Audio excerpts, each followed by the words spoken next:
11 দলীয় জাতীয় ঐক্য চট্টগ্রাম বিভাগীয় আজকের এই মহাসমাবেশের সম্মানিত সভাপতি, মঞ্চে বসা সম্মানিত অতিথিবৃন্দের মধ্যে রয়েছেন জাতীয় সংসদের বিরোধী দলীয় চিফ হুইপ, জাতীয় নাগরিক পার্টির আহ্বায়ক, তরুণ জননেতা জনাব নাহিদ ইসলাম, বীর চট্টগ্রাম তথা বাংলাদেশের মানুষের অহংকার, মহান মুক্তিযুদ্ধের জীবন বাজি রেখে অস্ত্র যারা হাতে নিয়েছিলেন, আপনাদের সেই অহংকার ডক্টর কর্নেল বলি আহমদ বীর বিক্রম, এলডিপির সম্মানিত চেয়ারম্যান, মঞ্চে রয়েছেন এই উপমহাদেশের প্রসিদ্ধ হাদিস বিশারদ শাইখুল হাদিস আল্লামা আজিজুল হক সাহেবের সুযোগ্য সন্তান শাইখুল হাদিস আল্লামা মামুনুল হক, বাংলাদেশ খেলাফত মজলিসের সম্মানিত আমির, মঞ্চে উপবিষ্ট রয়েছেন খেলাফত মজলিস এবি পার্টি সহ জাতপা সহ বিভিন্ন পার্টির সম্মানিত শীর্ষ নেতৃবৃন্দ, প্রিয় চট্টগ্রামবাসী, আমি মহান রবের শুকরিয়া আদায় করছি। জাতির প্রয়োজনে আল্লাহ তাআলা আপনাদের সামনে আজকে আমাদেরকে এখানে দাঁড়াবার তৌফিক দান করেছেন, আলহামদুলিল্লাহ। আপনারা ভাগ্যবান, এই চট্টগ্রাম যে অঞ্চলে ইসলাম প্রবেশ করেছে, এই চট্টগ্রাম মহান মুক্তিযুদ্ধের আওয়াজ এবং আহ্বান, স্বাধীনতার ঘোষণা সারা দেশবাসী বিশ্ববাসীকে ছড়িয়ে দিয়েছে। এই চট্টগ্রাম আল্লাহ আল্লাহ রসুলের বিরুদ্ধে অবস্থান নিয়ে শাহবাগ চত্বরে যারা বাজার বসিয়েছিল, তাদের দুঃস্বপ্নকে তছনছ করে দিয়েছিল। হেফাজতে ইসলামের আহ্বানে এই চট্টগ্রাম আরো গর্বিত। বর্তমান সরকারের আমলে সর্ববিষয়ে বিশারদ একজন সর্বমন্ত্রীও আপনারা পেয়েছেন। সত্যি আপনারা ভাগ্যবান। এরকম আর একটা জেলা নাই যে এক মন্ত্রী সকল মন্ত্রণালয় চালায়, প্রধানমন্ত্রীর কথা ওকে থাকে বলতে হয়। আমার একটু কষ্ট লাগে,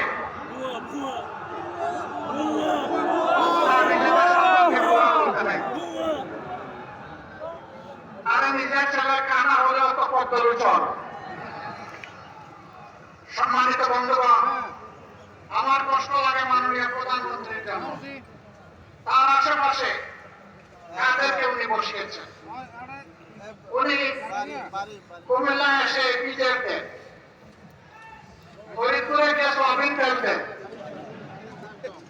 তিনি দিনাজপুরে গিয়ে আম উপহার দেন, সিলেটে গিয়ে 9.5 ঘন্টা উপহার দেন, সংসদে গিয়ে প্রাথমিক বিশ্ববিদ্যালয় উপহার দেন, আর কক্সবাজারে এসে বলেন যে বিরোধী দল এই বাজেটে মাদক এবং ধূমপান জাতীয় দ্রব্যের ট্যাক্স বাড়ানো হয়েছে বলে বিরোধী দল তার বিরুদ্ধে প্রতিবাদ করে মিছিল করেছে। মিথ্যা, ভুয়া।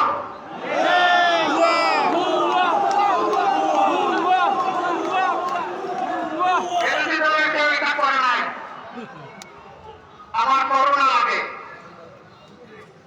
প্রধানমন্ত্রীর এই পদটা রাষ্ট্রীয় পদ, তিনি রাষ্ট্রের প্রধান নির্বাহী। তার দিকে তাকিয়ে বিশ্বের জনগণ বাংলাদেশকে হিসাব করবে। তার মুখ দিয়ে যদি অনবরত এই সমস্ত ভুলভাল কথা বের হতে থাকে, বাংলাদেশ লজ্জিত হবে, ক্ষতিগ্রস্ত হবে। এদেরকে চিহ্নিত করুন। যারা আপনাদেরকে ভুল বোঝাচ্ছে, আপনার সম্মান মানে বাংলাদেশের সম্মান যারা ধ্বংস করছে। এদের ব্যাপারে ব্যবস্থা নিন, নইলে ক্ষতিগ্রস্ত শুধু আপনি হবেন না, গোটা জাতিকে আপনি ক্ষতিগ্রস্ত করবেন। এবারকার বাজেট বিরোধী দল প্রতিক্রিয়া জানাবে, খুবই স্বাভাবিক। এটা গণতন্ত্রের এসেন্স, এটা গণতন্ত্রের সৌন্দর্য। এটা রাগ করা কি আছে? অল্পতে ধৈর্য হারালে 18 কোটি মানুষের দায়িত্ব পালন করবেন কিভাবে? হ্যাঁ, জনগণ সমর্থন দিবে, প্রশংসা করবে। জনগণ যখন দেখবে জন আকাঙ্ক্ষা বাস্তবায়নে আপনি এবং আপনার সরকার আন্তরিক, কিন্তু জনগণ যখন দেখবে 70% মানুষের রায়কে আপনারা অপমান অগ্রাহ্য করছেন, জনগণ বসে বসে আঙ্গুল চষবে না। রায় দিয়েছে জনগণ, মানতে হবে সরকারকে। যে সরকার জনগণ মানে না, সেই সরকার জনগণের সরকার হতে পারে না। সংসদে তারা বলেন তাদের হিসাব অনুযায়ী বিভিন্ন মেকানিজমে সরকারকে এখন বলছেন 51% মানুষ তাদেরকে ভোট দিয়ে সরকার গঠনের সুযোগ দিয়েছে। ভালো কথা, কিন্তু 70% মানুষ যে ভোট দিয়ে বলেছে গণভোটের গণরায় মানতে হবে, সেটা মানছেন না কেন? 51% বুঝতে পারলেন, 70% বুঝতে পারেন না? হ্যাঁ, 9-9.5 ঘন্টা বললে আসলে হিসাব মিলাইতে সমস্যা হবে। হিসাব মেলানোর জন্য ভালো মানুষ ভাষা রাখুন। জাতিকে নেতৃত্ব দেওয়ার জন্য যাদের অন্তরে দেশপ্রেম আছে, মানবতাবোধ আছে, চরিত্র যাদের উন্নত, যারা চাঁদাবাজদের ভাঙ্গিদারে নয়, তাদেরকে বসান। একজন কুখ্যাত ব্যাংক ডাকাত তার গাড়িতে চলে যারা রিসিপশন নেবে, তাদের দ্বারা আপনার সরকার বাংলাদেশের জনগণকে কিছু দিতে পারবে না।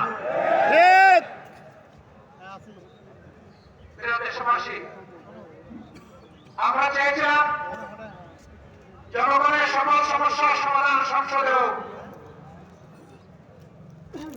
সরকার চায়নি। আমাদেরকে তারা ফেলে দিয়েছে জনগণের কাতারে। যদি গণভোটের রায় মেনে নেওয়া হতো, আজকের এই বিভাগীয় সমাবেশের প্রয়োজন হতো না। এতগুলো মানুষকে ত্যাগ স্বীকার করে এখানে আসতে হতো না। আপনারাই দায়িত্ব করেছেন, সংসদে আমরা এই দাবি উত্থাপন করেছিলাম, আলোচনা হয়েছে, আপনারা ফেলে দিয়েছেন, জনগণকে অপমান করেছেন। আমরা সেদিনে বলেছিলাম সংসদে কথা বলতে মাননীয় স্পিকারের অনুমতি প্রয়োজন হয়, মাননীয় স্পিকারের রুলিংয়ের প্রয়োজন হয়। যেহেতু এখানে আমরা সুবিচার পাইনি, আমরা এখন জনগণের সংসদে চলে যাচ্ছি। জনগণের বিষয় এখন জনগণের কাছে পেশ করব, সেখানে কোন স্পিকারের অনুমতির প্রয়োজন হবে না। সেখানে ওয়ান করে কথা বলবো, জনগণ সিদ্ধান্ত নেবে আগামীতে তারা কি ফয়সালা দেবে। একটা স্বাধীন সার্বভৌম দেশ, সীমান্তে কি হচ্ছে আপনারা জানেন। আমরা নোটিশ দিয়েছি এই বিষয়ে আলোচনা করার জন্য, আমাদের নোটিশ নিয়ে টাল বাহনা করা হচ্ছে। ভয় কিসে? কারে ভয় করেন? কারে খুশি করতে চান? কার হয়ে দেশ পরিচালনা করতে চান?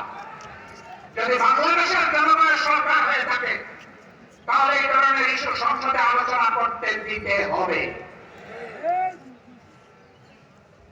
আমরা আলোচনা সংসদে করব না উত্তেজনা বৃদ্ধির জন্য, আমরা আলোচনা করব বাংলাদেশের স্বাধীনতা এবং সার্বভৌমত্বকে সুসংহত করার জন্য।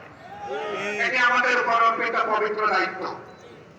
কিন্তু যদি আমাদেরকে এই আলোচনার সুযোগ থেকে বঞ্চিত করা হয়, তাহলে মনে রাখবেন মুসলিমে ও বিজেপি যাদের হাতে সরকারের দেওয়া অস্ত্র আছে, তাদের পাশে আজকে যেভাবে হাজার হাজার জনগণ নিরস্ত্রে ভোট পেতে নিয়ে নিজের সীমানা রক্ষার জন্য এগিয়ে নিয়েছে, 18 কোটি মানুষ এইভাবে কারো হাতে বাংলাদেশ ইজারা দেবে না। এই 18 কোটি মানুষের 36 কোটি হাত বাংলাদেশকে ভালো দিয়ে রাখবে ইনশাআল্লাহ।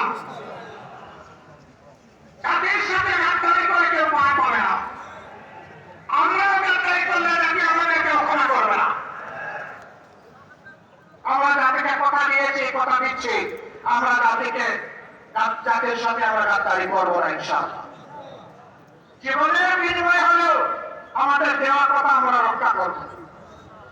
সম্মানিত বন্ধুগণ, জনগণ আশা করেছিল ইন্টারিম গভর্নমেন্টের পরে নির্বাচন হয়েছে, নির্বাচিত সরকার আসলে চাঁদাবাজি বন্ধ হবে। বাংলাদেশের কোন জায়গায় চাঁদাবাজি বন্ধ হয় নাই, হয়তো বা চিটাগাঙ্গে বন্ধ হয়ে গেছে। চাঁদাবাজি এখানে চালু আছে, রেট কি বেড়েছে না কমেছে? এই চাঁদাবাজ কারা জনগণ কি জানে না? জনগণ কি চেনে না? মাননীয় প্রধানমন্ত্রী, চাঁদাবাজকে আপনি সামাল দিন। আপনি কথা দিয়েছিলেন আপনি ক্ষমতায় আসলে দুর্নীতির ত্রুটি চেপে ধরবেন। আমরা দেখতে পাচ্ছি দুর্নীতিকে জাতীয়করণ করা হয়েছে। দুর্নীতি এবং চাঁদাবাজির বিরুদ্ধে কথা বললে কারো যদি মন খারাপ হয়, আমাদের করার কিছুই নাই, বলে যাচ্ছি, বলেই যাব, এবং শুধু বলার মধ্যেই আমরা ক্ষান্ত হব না।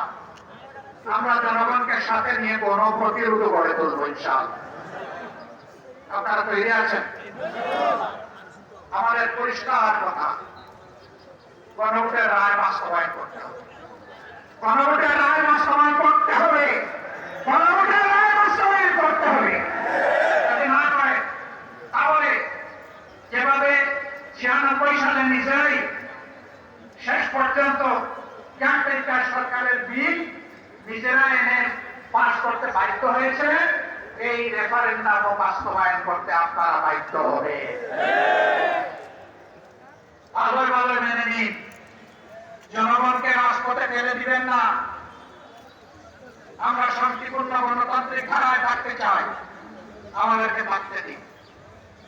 আমাদেরকে সুরসুরি দিবেন না, নতুন করে সুরসুরি দেওয়ার কিছু নেই। হুমকি ধমকি দিবেন না, মাঝে মাঝে হুমকি ধমকি দেওয়া হয়, জেলের ভয় দেখানো হয়। ফাঁসিকে যারা তুচ্ছ মনে করে তাদেরকে জেলের ভয় দেখানো হয়। দেশ এবং জনগণের জন্য ফাঁসি বরণ করতে হয় প্রস্তুত, দেশ এবং জনগণের জন্য জীবন দিতে হয় প্রস্তুত, দেশ এবং জনগণের জন্য বারবার জেলে যেতে হয় প্রস্তুত। কিন্তু এই জেলের তালা স্থায়ী নয়, চাবি হলেও স্থায়ী নয়। তালাও পরিবর্তন হয়, চাবিও পরিবর্তন হয়, এটা মাথায় রাখতে হবে। একদল ফেস্টিভ্যাল কায়েম করতে গিয়ে বনে জঙ্গলে আশ্রয় নিয়েছে, নাজনীন নদী-নালা দিয়ে পালিয়ে গিয়েছে। আপনারা কোন দিকে যাবেন? আমরা চাই না আপনাদের এই পরিণতি হোক। আমরা চাই না একটার পর একটা গণকেন্দ্রিক সিদ্ধান্ত নিয়ে দেশ এবং জনগণের প্রতি আপনারা করুন। আমরা পরিষ্কার বলে দিচ্ছি, আমরা দীর্ঘকাল বসে বসে আপনাদেরকে এই সুযোগ দেব না। সুযোগের সময় খুবই সীমিত, সময় ফুরিয়ে আসছে। এই সময়ের ভিতরে পরিবর্তন হয়ে যান, আপনাদেরকে অভিনন্দন জানাবো।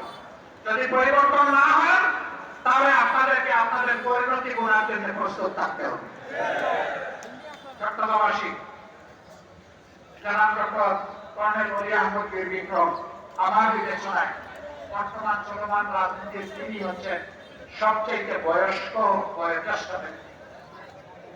তিনি বলেছেন, দুঃশাসন দুর্নীতির বিরুদ্ধে যদি আরেকটি বিপ্লব করতে হয়, সেটা হবে ইনশাআল্লাহ বীর চট্টলা থেকে। আপনারা সূচনা করতে রাজি আছেন? দেশের জন্য আরেকবার বুক পেতে দিতে রাজি আছেন? আমরাও ঢাকা থেকে আপনাদের সাথে চলে এসে রাজপথে একাকার হয়ে একসাথে দাঁড়িয়ে যাবো ইনশাআল্লাহ। সবাইকে ধন্যবাদ। আল্লাহ হাফেজ। বাংলাদেশ